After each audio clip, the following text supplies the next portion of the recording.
നമ്മൾ give away സീരീസിലെ week 7 give away ആണ് നമ്മൾ ഇന്ന് ചെയ്യാൻ പോകുന്നത്.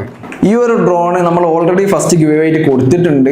പക്ഷെ നമുക്ക് വീണ്ടും ഒരുപാട് റിക്വസ്റ്റ് വന്നിരിക്കണം ഈ ഡ്രോൺ കൊടുക്കാൻ വേണ്ടിയിട്ട്. അപ്പോൾ ഒന്നും കൂടി നമ്മൾ ഈ ഡ്രോൺ തന്നെയാണ് ഗിവ് അവേ ചെയ്യുന്നത്. ഡ്രോണിന്റെ ഫീച്ചേഴ്സിനെ പറ്റി പറയാനാണെങ്കിൽ ഡുവൽ ക്യാമറയാണ് വരുന്നത്. 2 ക്യാമറ വരുന്നുണ്ട്. ഈസിയാണ്, കൺട്രോൾ ചെയ്യാൻ ഭയങ്കര ഈസിയാണ്. പിന്നെ അതേപോലെ നമുക്ക് ഒരുപാട് ഓപ്ഷൻസ് റിമോട്ടിൽ തന്നെ ഇൻബിൽഡ് ആയിട്ട് വരുന്നുണ്ട്. ഈ ഗിവ് അവേന്റെ റിസൾട്ട് വരുന്ന ശനിയാഴ്ച 13-ാം തീയതിയാണ് നമ്മൾ പബ്ലിഷ് ചെയ്യല്. റൂൾസ് വളരെ സിമ്പിൾ ആണ്. എല്ലാ പ്രാവശ്യം ചെയ്യുന്ന പോലെ നമ്മൾ അക്കൗണ്ട് ഫോളോ ചെയ്യുക. കമന്റ് ബോക്സിൽ 2 ആൾക്കാരെ മെൻഷൻ ചെയ്യുക, 2 ഫ്രണ്ട്സുകൾക്ക് ഷെയർ ചെയ്ത് കൊടുക്കുക. എത്രത്തോളം മെൻഷൻസ് ചെയ്യുന്നു അതിനനുസരിച്ച് നിങ്ങൾക്ക് വിൻ ചെയ്യാനുള്ള ചാൻസ് കൂടുതലാണ്. അപ്പോൾ നമ്മളൊരു ഗിവ് അവേ സീരീസ് നടത്തുന്നുണ്ട്. എല്ലാ വീക്കിലും എല്ലാ തിങ്കളാഴ്ചയും നമ്മൾ ഗിവ് അവേ കണ്ടക്ട് ചെയ്യും. അതേപോലെ അതിന്റെ റിസൾട്ട് ആ വീക്കിൽ തന്നെ ശനിയാഴ്ചകളിൽ നമ്മൾ പബ്ലിഷും ചെയ്യും. അപ്പോൾ ഇതേപോലത്തെ ഗിവ് അവേയിൽ പങ്കെടുക്കാൻ വേണ്ടിയിട്ട്, അതേപോലെ ഒരുപാട് യൂസ്ഫുൾ ആയിട്ടുള്ള പ്രോഡക്ട്സ് കിട്ടാൻ വേണ്ടിയിട്ട് നമ്മളെ അക്കൗണ്ട് ഫോളോ ചെയ്യുക.